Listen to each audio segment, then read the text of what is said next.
राधे राधे, हरे कृष्णा। आप सभी लोग कैसे हो दोस्तों? आशा करती हूँ आप सभी लोग परम मंगल होंगे, स्वस्थ होंगे, अच्छे होंगे। सबसे पहले आप सभी को अजय एकादशी की अनंत और अनंत शुभकामनाएं। भादों का पावन पवित्र महीना चल रहा है दोस्तों। भादों का महीना भगवान श्री कृष्ण जी को डेडिकेट होता है। भादों का महीना इतना पावन होता है ना कि भादों के भगवान भादों के महीने में 52 द्वादशी आती है। भादों के महीने में भगवान श्री कृष्ण जी का जन्म हुआ था। 52 भगवान का जन्म हुआ था, राधा रानी का जन्म हुआ था, बलराम जयंती आती है, बलराम जी का भी जन्म भादों के महीने में होता है। तो भादों का महीना ना, मैं भादों के महीने को महीना ना बोल के ना उत्सव का महीना बोलती हूँ। अनेकों उत्सव होते हैं इस महीने, और ऐसे ही उत्सवों में कहीं आप भूल मत जाना कि भादों के महीने में आती है अजा एकादशी। जो अदा एकादशी का जो व्रत रखते हैं, अगर आपके किसी भी जन्म के कोई भी पाप होते हैं, किसी भी जन्म के कोई भी पाप होते हैं, वो तीन हो जाते हैं और आपको इस जन्म में भौतिक सुखों की प्राप्ति होती है। आप लोगों ने हरिश्चंद्र की कथा तो सुनी होगी। हरिश्चंद्र जी का राज्यपाट सबको छिन गया था, लेकिन उन्होंने सत्य बोलना नहीं छोड़ा था। जब उन्होंने अपने बेटे को अग्नि देने जा रहे थे, तब वो विलाप कर रहे थे। फिर एक ऋषि के पास पहुंचे, और ऋषि के पास पहुंचने के बाद उन्होंने बोला कि मैं हमेशा सत्य बोलता हूँ और मेरा राजपाट छिन गया, मेरा बच्चा चला गया, मेरी बीवी मुझसे छूट गई, आखिर किस जन्म की सजा मिल रही है मुझे। तब हरिश्चंद्र जी को उस ऋषि ने अजा एकादशी का व्रत रखने को कहा था। जैसे ही राजा हरिश्चंद्र ने अजा एकादशी का व्रत रखा था, वैसे ही उनको सब कुछ वापस मिल गया था। वो मृत्यु वालों को बच्चा था ना, वो भी वापस मिल गया था। सोचो, एकादशी का व्रत जो होता है आपके जन्मों जन्मांतर के पापों को त्रीन कर देता है। पूरे साल भर में 24 एकादशी आती है। जब भी अधिक मास होता है, तब जो एकादशी होती है वो 26 होती है। और उसमें अगर मैं बात करूं, भादों का पावन पवित्र महीने में 2 एकादशी आती है दोस्तों। कृष्ण पक्ष में एक, शुक्ल पक्ष में जो पहली एकादशी होती है उसको अजय एकादशी के नाम से संबोधित किया जाता है। इस बार हर जगह, चाहे मैं खाटू श्याम की बात करूं, चाहे मैं बांके बिहारी जी के मंदिर की बात करूं, उज्जैन महाकाल की बात करूं, चाहे मैं इस्कॉन टेम्पल, गौरी संप्रदाय, निमक संप्रदाय, राधा माधव जी के मंदिर, पूरे वृंदावन में, इनफैक्ट पूरे भारतवर्ष में अजय एकादशी जो है वो मनाई जा रही है 19 तारीख को। वैसे तो अजय एकादशी का जो व्रत प्रारंभ हो रहा है वो 18 तारीख को हो जाएगा, लेकिन उदय तिथि के अनुसार अजय एकादशी 18 तारीख को मनाई जाएगी। अजय एकादशी ना बड़ी इम्पोर्टेंट एकादशी है दोस्तों, इसको आपको ऐसे ही गंवाना नहीं है। अगर आप व्रत नहीं भी रखते हैं तब भी अजय एकादशी का व्रत रख लीजिए, ठीक है ना। क्योंकि दोस्तों अजय एकादशी का व्रत रखने से जन्मों जन्मांतर के जो पाप होते हैं वो भी त्रीन हो जाते हैं। और ऐसा शास्त्रों में वर्णन आया है कि अगर हम एकादशी पे अन्न का सेवन करते हैं, ठीक है, सुनिए ध्यान से, अगर अन्न का सेवन करते हैं तो हमारे जो पुण्य कर्म से पाप क्षीण हो गए हैं वो भी उजागर हो जाते हैं। तो इस बात का ध्यान रखना होता है। तो 18 तारीख को आप दशमी तिथि के नियमों का पालन करेंगे। दशमी तिथि के कुछ नियम होते हैं, जैसे कि चावल नहीं खाने। लोग कहते हैं आज तो दीदी 5 बजे से एकादशी तिथि शुरू होगी, क्या दोपहर को चावल खा ले? भैया, आपने चावल का इंटेक कर लिया, चावल को डाइजेस्ट होने में 8 घंटे का समय लगेगा। 8 घंटे तक वे चावल आपके पेट में रहेंगे, और द्वादशी शाम को 5 बजे से प्रारंभ हो जाएगी। आपके पेट में भी अगर चावल पड़ा हुआ है तो वह भी कीड़े के स्वरूप ही होता है।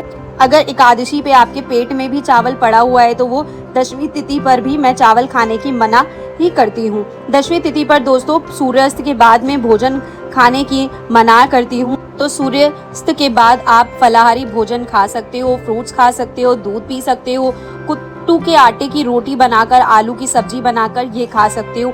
ये फलाहारी भोजन में आता है। उसके बाद संभोग क्रिया आपको नहीं करनी, इस बात का ध्यान रखना है। पृथ्वी शयन जरूर करना है आपको। एकादशी वाले दिन सुबह सुबह ब्रह्म मुहूर्त में उठना चाहिए। पानी में कुछ ना कुछ डाल के स्नान करना चाहिए। वैसे ना भादों के महीने में यमुना का जल डाल के स्नान करने की बहुत बड़ी महिमा शास्त्रों में बताई गई है। तो आप यमुना का जल डाल के भी स्नान कर सकते हैं। उसके तत्पश्चात क्या करना है, उसके तत्पश्चात आपको पीले रंग के वस्त्र पहनने हैं। अपने भगवान श्री कृष्ण जी को भी पीले रंग के वस्त्र पहनाइए। जरूरी नहीं नए पहनाओ, लेकिन पीले रंग का आप जरूर पहनाओ उन्हें भी वस्त्र, और खुद भी पीले रंग के वस्त्र पहनो। उसके बाद संकल्प लीजिए। संकल्प में ना लौंग, इलायची, सुपारी, वैसे तो चावल से संकल्प लिया जाता है, लेकिन मैं एकादशी पे चावल का उपयोग नहीं करवाती हूँ, इसलिए आप लौंग से, इलायची से, सुपारी से संकल्प लीजिए। इन सारी चीज़ों में से एक का सिक्का और सुपारी लें। बाकी सब चीज़ें एडिशनल में ऐड कर सकते हैं आप। और फिर ओम श्री विष्णु श्री विष्णु श्री विष्णु। मेरा नाम प्रियंका है, मेरा गोत्र ये है, मेरा निवास स्थान श्रीधाम वृंदावन है। आज मैं पूरी विधि विधान से अजय एकादशी का व्रत के संकल्प ले रही हूँ। ये व्रत मैं फलहार खा के करूँगी। अगर आप निराहार खा सकते हैं, करना चाहते हैं तो निराहार तो आप वैसे ले सकते हैं, निर्जला एकादशी चाहते हो तो आप वैसे ले सकते हो। पूरी आपके ऊपर है, आपका शरीर जैसे सामर्थ्य है आप वैसा बोल सकते हो। भगवान श्री हरि विष्णु मेरा ये व्रत संपूर्ण करने में मेरी सहायता करे। जो भी सामग्री है वो भगवान के चरणों में चढ़ा दीजिए। अब जो ये सामग्री है लौंग सुपारी वगैरह ये पौधों में जाएगी, आप पौधों में डाल सकते हैं। जो 1 या 2 का सिक्का है, कुछ पैसे और ऐड करके आप द्वादशी पर आप किसी को भी दान कर सकते हो और उसमें पैसे ऐड करके। जब उसके बाद कथा पढ़नी है, छोटी सी पुस्तक होती है, उस पुस्तक में ना सभी एकादशी की अपनी अलग अलग कथाएं आती है। जो उसमें ना अजय एकादशी की भी कथा है। अजय एकादशी की कथा पढ़िए। कथा पढ़ने के बाद भगवान को प्रिय भोग लगाइए। हर एकादशी पे वैसे तो मखाने की खीर हर एकादशी पे ज़रूर बनानी चाहिए, लेकिन उसके अलावा भी हर एकादशी पे भगवान का प्रिय भोग अलग होता है। अगर मैं अजय एकादशी की बात करूँ तो अजय एकादशी पे दोस्तों भगवान का जो प्रिय भोग है वो है गुड़ का भोग, साथ ही साथ बादाम का भोग। कहते हैं गुड़ और बादाम का भोग अजय एकादशी पे भगवान को लगाने से आपको तोते की योनि से मुक्ति मिल जाती है। मतलब आपके जो 84 लाख योनियाँ होती हैं जिसमें भी आपको जन्म मिलेगा, लेकिन तोते की योनि में आपको जन्म नहीं मिलेगा। अब गुड़ आप अगर फलाहारी भोजन कर रहे हो तो गुड़ का भी सेवन कर सकते हो, बादाम का भी सेवन कर सकते हो। दोनों फलाहारी, अगर आप फलाहारी व्रत है तो आप इन दोनों का भी सेवन कर सकते हो। जितना ज़्यादा बांट सकते हो उतना ज़्यादा बांटिए भी, क्योंकि भाई और लोगों को भी मुक्ति दिलाइए। तो आप इस योनि से, उसके बाद आप कथा पढ़िए। कथा आपने पहले पढ़ ली, उसके बाद आप आरती कीजिए और आरती करने के बाद तुलसी माता के पास आ जाइए। तुलसी माता को देखिए मंगलवार वाले दिन पड़ रहा है तो हनुमान जी की भी पूजा अर्चना वंदना ज़रूर कीजिए, क्योंकि ये साल मंगल का है और आपने इस साल में आपने देख लिया कि क्या क्या हो रहा है। तुलसी माता की जड़ को स्पर्श करके हल्का सा तिलक अपने मस्तक पे लगाइए। अब बड़े सारे लोग तुलसी हम इस दिन तोड़ सकते हो, देखो तुलसी नहीं तोड़ सकते आप उस दिन मंगलवार को, तुलसी आज तोड़ लीजिए आप, ठीक है। तुलसी पे जल डाल सकते हैं, वृंदावन में सभी जल डालते हैं, मैं भी डालती हूँ।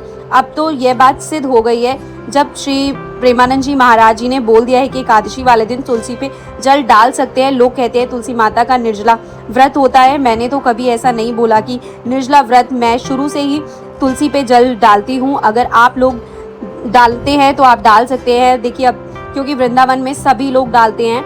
और उसके बाद तुलसी की परिक्रमा कीजिए आप अच्छे से। तुलसी में 1 दीपक जलाइए, रोज जला। तुलसी की 4 परिक्रमा करते हो तो उस दिन आप तुलसी की 11 परिक्रमा ज़रूर करें। उसके बाद आप लोग पूरे दिन किसी भी निंदा चुगली नहीं करनी है, आपको किसी की बुराई नहीं करनी। मंदिर जा सकते हो तो मंदिर जाइए, मतलब मंदिर नहीं भी जा सकते तो घर में आप अपना नाम जप करिए। याद रखिए दिन में सोने की मनाही होती है, आपको सोना नहीं है बिल्कुल भी। रात्रि की पूजा में घर के मुख्य द्वार पे आप 2 दीपक अवश्य जलाइए। मंदिर में एक अखंड ज्योत अवश्य जलाइए, क्योंकि भाद्र का महीना ऑलरेडी अच्छा है। वैसे भी आप लोगों की अखंड ज्योत तो जल ही रही होगी। किस किस ने अखंड ज्योत जला रखी है जन्माष्टमी से लेकर छठी तक, किस किस ने अखंड जलाई है, मुझे कमेंट सेक्शन में आप ज़रूर बताइएगा। और दोस्तों तुलसी माता पे 1 दीप अवश्य और अवश्य प्रज्वलित कीजिए। ये रात्रि की पूजा हो जाती है आपकी। देखो एकादशी में ना दोस्तों दिन की पूजा का इतना महत्व नहीं है जितना रात की पूजा का महत्व है। तो रात्रि में अगर जितनी रात तक आपकी जो जल सकते हैं ना और भगवान के नाम का सिमरन कर सकते हैं, उतनी रात तक आप जगाइए और भगवान का नाम का सिमरन अवश्य और अवश्य कीजिए। 2-3 बातों का ध्यान आप ज़रूर रखिएगा। एकादशी पे अगर व्रत ना भी हो ना आपकी तो कोशिश करना चावल ना खाएं। एकादशी पे अगर व्रत ना भी हो तो अन्न ना खाएं।